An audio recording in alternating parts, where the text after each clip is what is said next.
Hello, everyone. We're ready for a live with CCO. We're at episode number 82. We got a lot of questions about DRGs.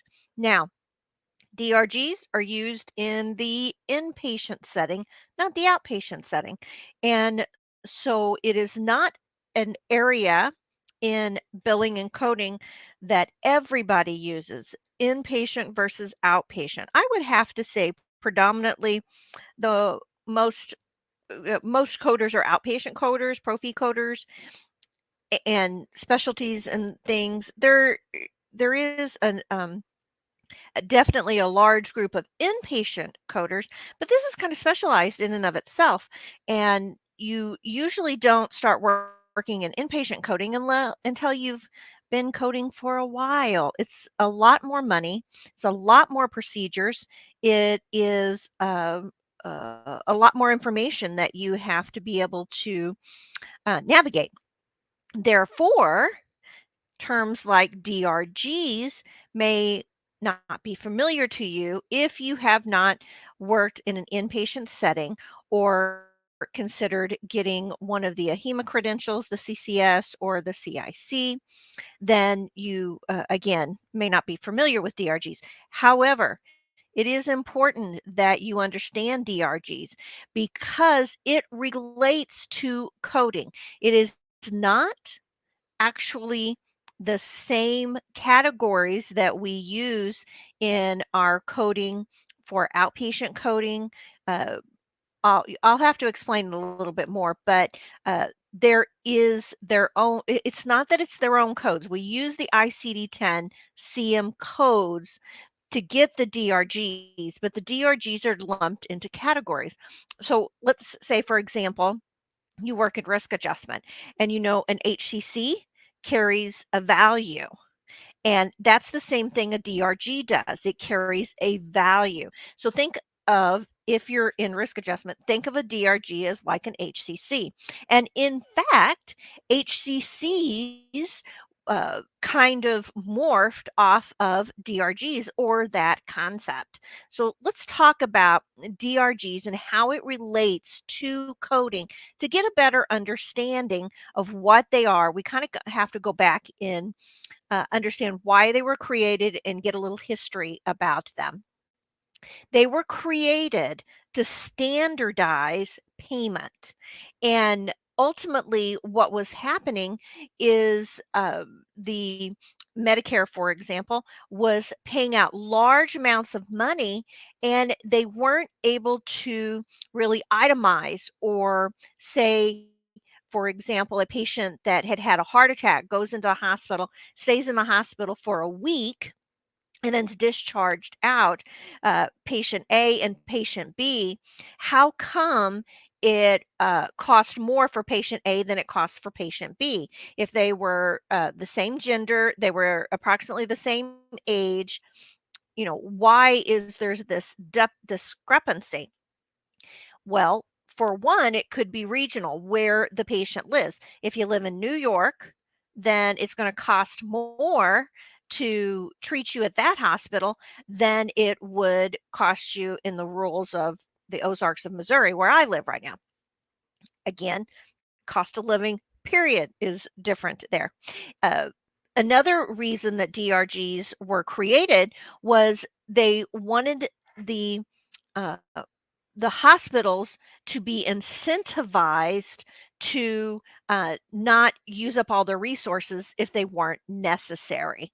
And so DRGs set a standard payment. The same patient A and patient B, if they have a heart attack, then they take that code, that diagnosis, and they say, we studied how much money it costs to treat a man that is 75 years old that has a specific type of heart attack, and that includes all of the imaging that's done, all the lab tests that are done, feeding that patient, the nurses, the lab techs, the even the person that comes in and sanitizes the room. Everything's lumped in for a diagnosis. They say it's standard that these patients would stay in the hospital for, say, example, 7 days. And so all of that's lumped in to a value of money. And we're just going to, and this is not correct, but let's just say it costs $100,000 to stay in the hospital for a week if you're a man and you're 75 years old and you've had a heart attack for 7 days. Okay, so they say that's how much we're going to pay. So, and that is if you have a heart attack in the Ozarks of Missouri. But if you have the same person has a heart attack in New York, it's going to be $200,000 because it just costs more to uh, the staff is paid more, the cost of living's more, supplies to get there, everything is more, but it's a standard amount of money. So then if you know that Medicare is going to only pay $100,000, then you're going to make sure that you keep that care and that standard of care into that window of $100,000. That means not ordering tests unless they're necessary. That means having your patient stay a week and not, 15 days instead of 7 days.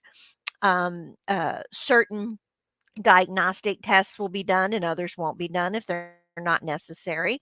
If you can have imaging done at a lower level versus, you don't need specific high powered imaging if you can do the same thing at a lower imaging. And I'm just grasping at straws here, coming up and thinking of things. So again, it's a standard amount of payment that incentivizes the hospital to stay within that window. Now, are some going to cost more? Absolutely. And are some going to cost less? Absolutely. Some people will get better within 3 days, and they're still going to get paid as if they were there for 7 days because that was the standard. Or this person might have a complication, and so therefore they might have to stay 2 extra days. And again, but the hospital banks on the fact that if you have this diagnosis code, if you had an MI and you're a 75-year-old male at this particular hospital, you're going to get, $100,000. All right, so that kind of is a rough overview of how that DRG works and how it was created, why it was created. It was actually developed way back in the 60s. However, it didn't really go into effect in the United States until 1983. And the ultimate purpose of a DRG was to shorten the length of stay of the patients.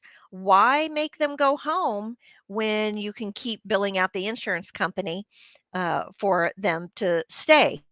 When they may be able to go to another facility or step down or a skilled facility or rehab facility versus staying in a hospital in acute care setting.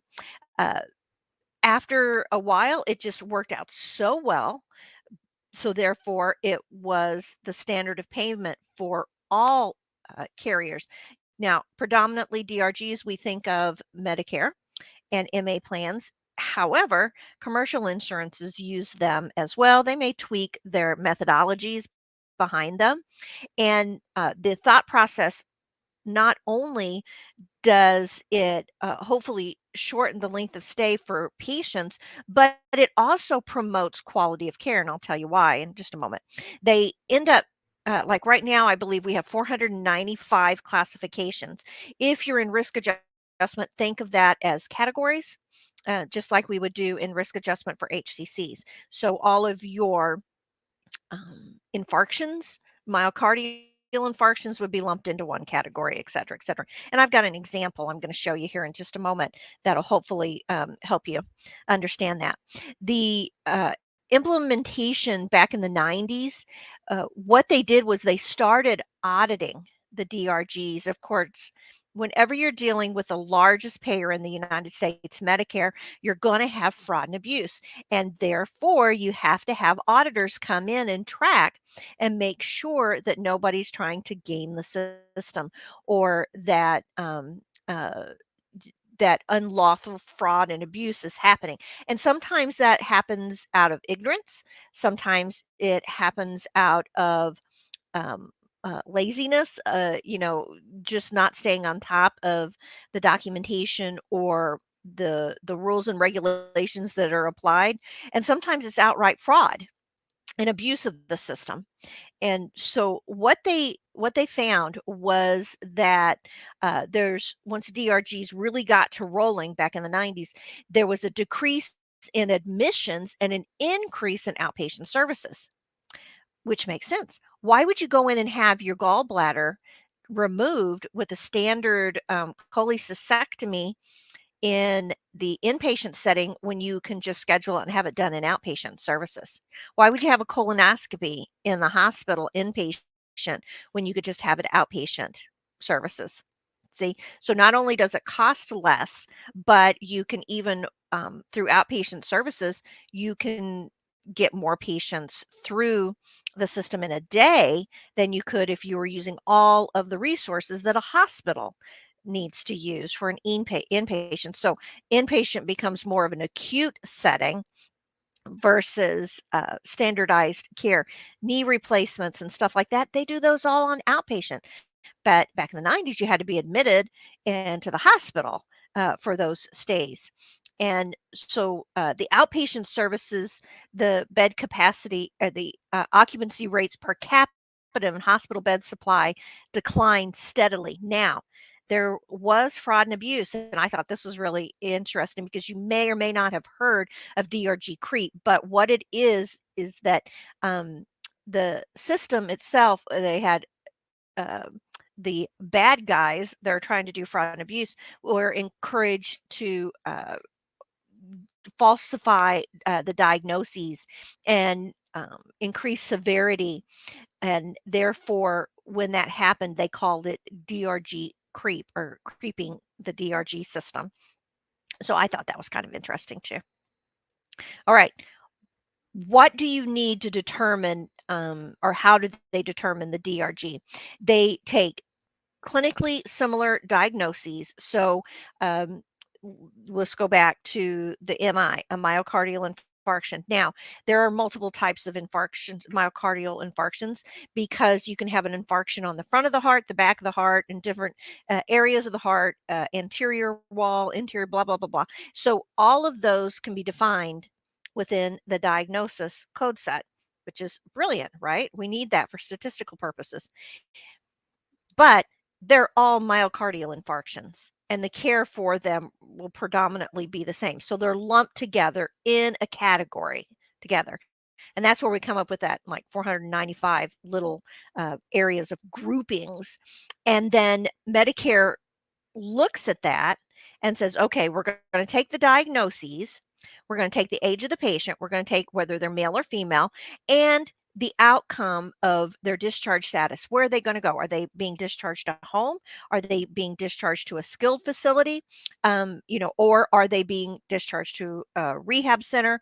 Or are they being discharged up to a more acute center? And they take all of that information to come up with a DRG to determine the care. Now, that being said, they are also hospitals are incentivized because of the DRGs to make sure that when the patient's discharged, they're discharged in very good condition, and they can be penalized if they have complications within the hospital.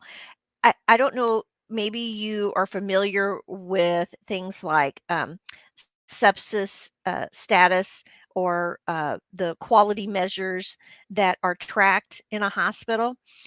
Maybe falls are often tracked. You've probably heard of that. Uh, In-house infections are absolutely tracked. And the four major ones that I thought of that are tracked in hospitals is infection, fractures, or falls. So when a patient falls in a hospital, that's tracked, especially if they have a fracture because of the fall.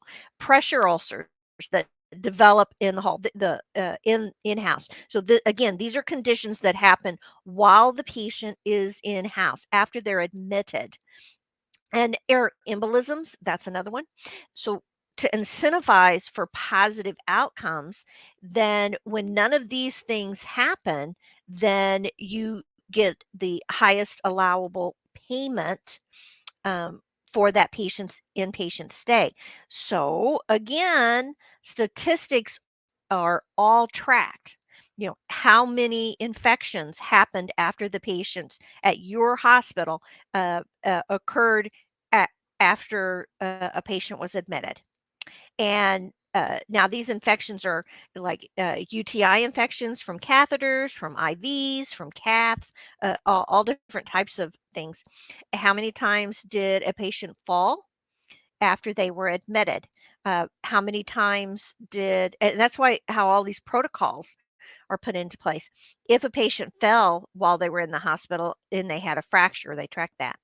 Uh, Pressure ulcers are returning and making sure that patients who are, say, in ICU or immobile, bedbound, that they are their limbs are being manipulated and their bodies being shifted so that they're not laying there for 4 hours without moving, and the embolisms and stuff like that. So again, these are quality measures that are tracked, and they have all kinds of incentives and ways if you're an employee to have positive outcomes. And if you've ever worked in a hospital, no matter what area that you worked in the hospital, you've probably come across these incentives and ways to improve care for the patient. How does this relate to coding? Well, let's talk about the diagnosis codes first. And what they did see was that high volume of claims that with the entities that were being audited, they have MSDRGs and they have uh, recovery auditors, they have comprehensive error rate testing, they have contractors, max Medicare administrative contractors, and all of these entities review MSDRG claims to look for fraud and abuse based on the diagnosis code first. So what they also look at is, you know, how, based on the diagnoses that are coming in to the facility, they were able to demonstrate very high paid claim errors and rates, both with the hospitals and the professional claims associated to, say, a major joint replacement surgery. And how do they track that? Well, through proper coding. That's how you avoid errors. Let's give you an example of how that works. Um, if you have a patient that has a hip replacement, that is a DRG of 470. It doesn't matter which hip they're having replaced and how the replacement's being done. Now you've got all different types that they do, so on and so forth. And I think it's interesting that people that have their hip replaced recover faster than people that have their knees replaced. Isn't that interesting? But when they do these audits and these claims are denied or errors are found based on diagnoses, it's because of lack of documentation or the wrong codes being used. So let's look at what the CMS suggests needs to be identified and tracked. Now, I've got a bunch of resources on the resource page so that you can go back and look at these later. They want to know pre-operative operative documentation includes specific conditions. And so, first of all, why is the person having a hip replacement? If this documentation doesn't establish the need or the medical necessity for a hip replacement, why are they in there in the first place? And you'd be surprised that that can often be missed. How do they determine these?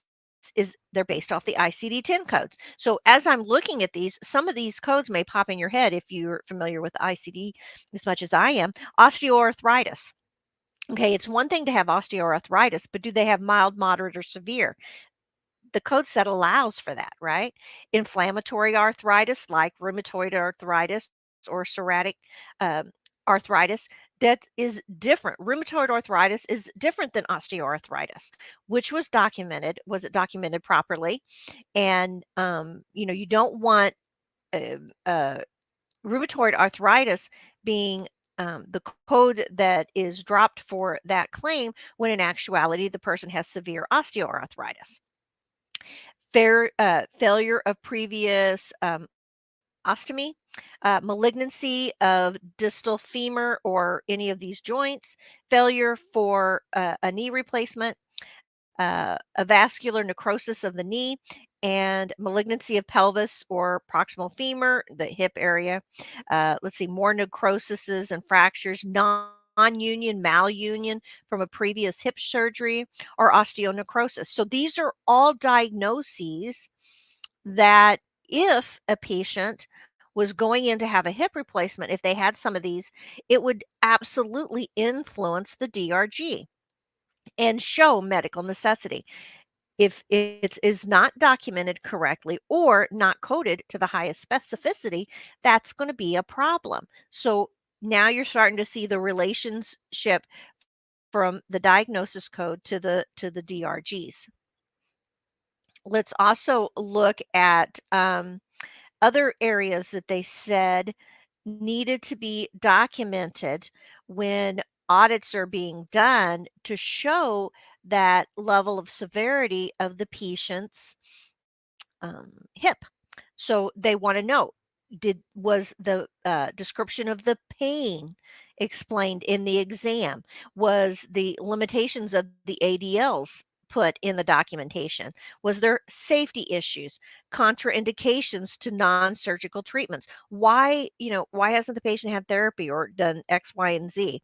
Uh, Listing and description of outcomes of failed non-surgical treatments, like other things like trying the NSAIDs or non-steroidal NSAID pain relief, weight loss absolutely influences physical therapy, intra-articular injections where they inject like a steroid into the joint, and assistive devices. So if it hasn't been noted in the documentation that these other steps have been tried and failed, then how are you proving to Medicare that we actually have medical necessity for a hip replacement, right? And maybe all these things have been done. However, you got to prove it by the documentation. And how do they track this? The ICD codes and the documentation. All right, guys. So if you are interested in having a topic kind of broken down and unpacked for you, like how to DRGs relate to medical coding, we'd be more than happy to do that for you. It's a lot of fun for us, and we want to make sure that we're there to assist you in any way. So you can absolutely ask. Let me look here. I see some questions coming in. Let's see. Carrie says, I have a bit of an off-topic question. I was thinking of learning PCS code set. Did you say that you could see PCS replacing CPT? Well, Carrie Elizabeth, you've been watching me for a while because I've been saying that. Absolutely. In my opinion, PCS, ICD-10 PCS is a much better code set for procedures than CPT. And I see it happening in the future. I just recently did a local chapter lecture and on ICD-10 or ICD-11 that's coming out in the next few years. Don't let that freak you out. But you can go back and look at our YouTube channel. I believe that's still up in there, or it's in the club about ICD-11. And one of the things that's happening with ICD-11 is we won't use our coding manuals anymore. And ICD-11 is user friendly as far as tracking and computer friendly and statistics. And ICD-10 PCS is as well, unlike CPT. So I think we're going to see that happening. Let's see. Elizabeth Long said, is osteoporosis one? Yeah, osteoporosis would be another reason why somebody would have a hip replacement, severe osteoporosis. And you would think, well, can osteoporosis, if the bone is not strong enough and the hip is deteriorated, then how do they put in the new joint? Well, they got a way to work around it, and I can't remember exactly how an orthopedist explained it to me, but I got the impression when he was explaining it to me, and this may be just my creative mind kind of going off on a tangent, but they kind of have like the cement way to do it. And if you've ever seen them do a replacement, they drill down like into the femur and they stick a rod down into the femur, and then that is kind of like cemented into place, the pieces, so it's kind of cool, and that would strengthen up a bone that had osteoporosis.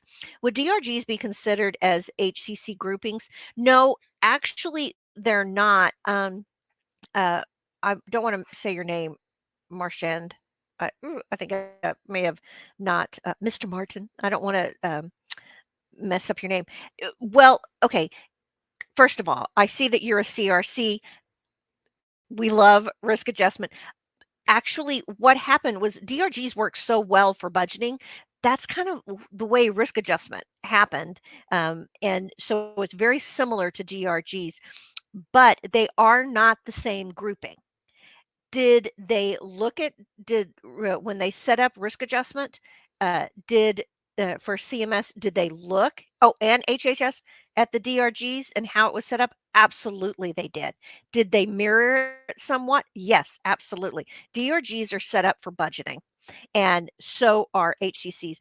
They are not the same, but they are definitely kissing cousins. I can tell you that much. So, thank you for asking that. That's a really good point.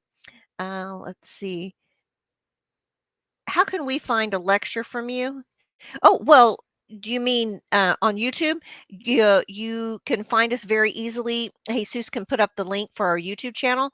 I think it's just YouTube, /CCO, if I remember, and, or you can go in and put medical coding cert, to search for us. Lots of lectures in there. If you are interested in having one of our, lectures for your local chapter, we have some great recorded, lectures, and I know this is the time of year when everybody's looking to find the speakers. So we want to help you with that. If you want to find us on YouTube, Jesus put that up. It's youtube.com/at CCO. So I was close, almost had it. I haven't seen any PCS codes on the hospital claims I have worked. Uh, Christelle, are you working on the outpatient side of the hospital, or are you working on the regular inpatient portion of it? They would be on the UBO forms, is the way you would see them. How close do you think will be for the ICD-10 or ICD-11 implementation? They said no sooner than 2023, and voila, we're in 2023. So I kind of have been hearing talk. It's already out there being beta tested. They're using it in other countries. So maybe 25, we could see it. And it's nothing to fear. Our lecture is even called Nothing to Fear with ICD-11. It's really interesting the way it's set up. Great lecture that we did on that. Let's see, Misty says, that's a great point and explain differences between HCCs and DRGs and how they came to play with coding. So without our ICD-10 codes, you have no DRGs. DRGs are based on diagnoses and they're grouped together. And that's why when you work with inpatient, they always want to make sure that first listed diagnosis, that primary diagnosis, is the heavy weighting diagnosis, and so there are specialists that work with the DRGs, and they go in and they audit the charts and make sure that those diagnoses are right up there in the top 3. Let's see, Dernomy, I think it's Miss Emmanuel. I'm messing up your name. Is it mandatory to have a CIC before you code an inpatient setting? No, it's not. There's a lot of CPCs that do inpatient coding. However, I would encourage you to not think that you could just jump into inpatient coding.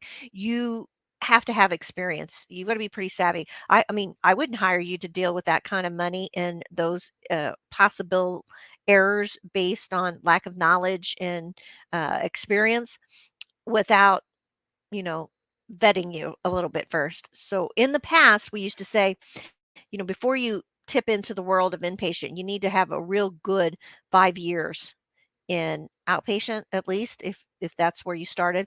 It may be 3 years or less now. It just depends. With everything being much more automated than it was, um, you know, uh, I would start checking in with people.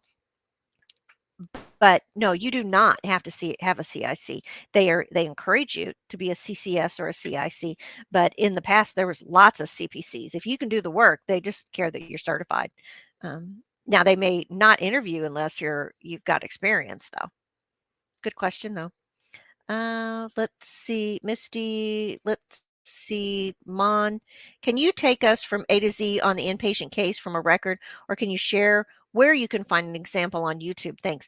Well, we could do that. That would be a great topic request. However, keep in mind that it would be a very long record because even if it was just one day, it is a lot of paperwork. But that, Mon, is a really good idea. And so if that's something that you'd like to see, let us work on that. And it might take a little longer, but I'm sure we could do that in an hour and just pull that out and show you what it entails to do inpatient coding for a particular patient. That's a good idea. We'll and I'll ask around and see if anybody has done a video like that in the past for you. But thanks for that suggestion. You can put it on the topic request that's on the screen, and that would help us even more.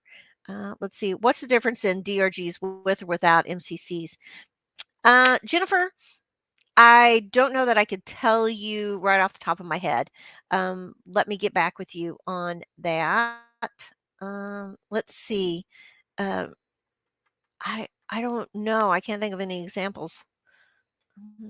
Inpatient is not my everyday realm. And so, of course, I read all of the documentation for risk adjustment, but I don't get in there and mess with the DRGs as much as the HCCs is what I play in my sandbox. Let's see. Slata says, I also have a topic question. I have watched many of your videos. Thank you very much. One said that CRC or risk coding was an inexpensive way to get into coding with no experience. Is that still the case? Mm, I would I would not say that it's an inexpensive way. Uh, let's rephrase that. Let's tell you that when you start as a brand new coder, you have difficulty finding a job because most people want a seasoned coder, which is a catch 22, right? Because unless somebody gives you a chance, how do you get the experience? Well, the reason risk adjustment is so um, good for new coders is that they're willing to hire most MA plans and people that get contracts for risk adjustment. They're willing to hire you as a new, less experienced coder because you're dealing with only one code set. You don't have to learn CPT or PCS. You're only looking at ICD-10, and they can kind of train you specifically on what they want you to abstract from the um, the documentation. And so you can get your foot in the door probably a little faster in risk adjustment than you could in, say, regular outpatient or so on. That being said, it really matters what your background is, so on and so forth. But that is probably the number one struggle that most people have when they're dealing with getting that first job is that they don't have the experience. And even though they did really well on the exam, it it it really matters for somebody to take a chance on you sometimes. And so get in with your local chapters, get to know people. Your work ethic plays a big part in there. So again, I would not say it's a less expensive way. Uh, Not at all. Do you have to have the CRC credential to risk adjustment? No, but you do have to be credentialed. And so again, just rephrase that just a little bit. Let's see, examples. Okay, we'll work on that. Misty, thank you for sharing and bringing up coders together. I love watching your channel. Well, thank you, Misty. Examples. All right. We'll work on that. And you guys, again, it really truly helps us if you will take advantage of this link at the topic request and let us know what you would like for us to flesh out for you, even if it's specific examples that you would like us to do. We listen to you guys, and especially people who are in the CCO club. If you're in the CCO club, we're gonna you take priority above everybody else. So, and Ramona makes a very good point. Volunteer to get experience. That is always advantageous. But how are you going to find out who to volunteer from? Well, you're going to find out at local chapters and networking with people. We even have a place on our site so that remote jobs, get on LinkedIn. Feel free to reach out and find our LinkedIn page for CCO and my LinkedIn page. Lori has a LinkedIn page that works with us and does all of our media work. And uh, that'll assist you in connecting and finding people, the right recruiters, for you to be in the right seat. All right. All right, guys. Well, thank you very much. I had a lot of fun with this, and let us know those topic ideas, and we'll be back with you next time. Bye-bye. Do you need more medical certification and business training? Learn more at www.cco.us.